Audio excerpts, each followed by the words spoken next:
On lui doit La Chronique des Bridgerton, Scandal, How to Get Away with Murder ou encore Grey's Anatomy. Elle a bâti un empire tout en révolutionnant les représentations dans les séries. I am the highest paid showrunner in television. Voici l'histoire de Shonda Rhimes. Shonda Rhimes naît en 1970 à Chicago aux États-Unis. Ses parents sont profs et elle grandit dans une fratrie de 6 enfants. I was a middle-class kid from the suburbs with a private school education and nerdy intellectuals for parents.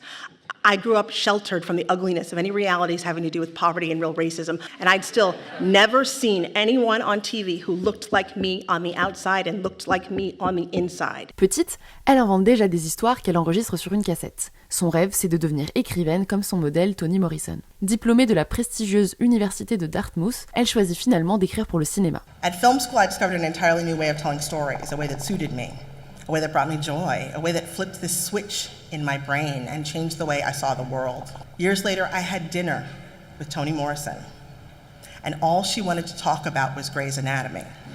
Mais les premières années de sa carrière sont synonymes de galère. Scénariste au chômage, elle jongle entre job alimentaire et écriture avant de décrocher un stage dans la société de production de Denzel Washington. En 1998, elle réalise son premier court-métrage intitulé Blossom and Veils avec au casting Jada Pinkett Smith. En 1999, elle écrit le scénario du film Dorothy Dandridge et révèle Halle Berry qui remporte alors le Golden Globe de la meilleure actrice dans un téléfilm. Et en 2001, elle écrit le scénario de Crossroads avec Britney Spears. Le film cartonne au box-office, mais il est massacré par la critique. En tout cas, il permet à Shonda Rhimes de décoller et de devenir la star des showrunneuses. Une showrunneuse, c'est la tête pensante d'une série. Elle supervise tout, de la réalisation à l'écriture, en passant par le casting. En 2005, elle crée sa société de production, Shondaland, et lance la série Grey's Anatomy. Et 20 saisons plus tard, le succès est toujours là. En 2012, elle crée la série Scandal avec Kerry Washington dans le rôle principal.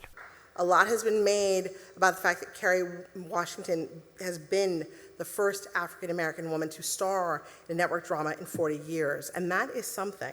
Shonda Rhimes ne s'arrête pas là, elle crée How to Get Away with Murder en 2014 avec Viola Davis. Ce qui fait sa marque de fabrique, ce sont des productions ultra populaires, poussées par des héroïnes fortes et inspirantes. Et Shonda Rhimes devient très vite la showrunneuse la plus bankable de la télévision. The other day, I came to this conclusion that men brag and women hide. And even when they don't deserve to brag, men brag. And how can I inspire anyone if I'm hiding?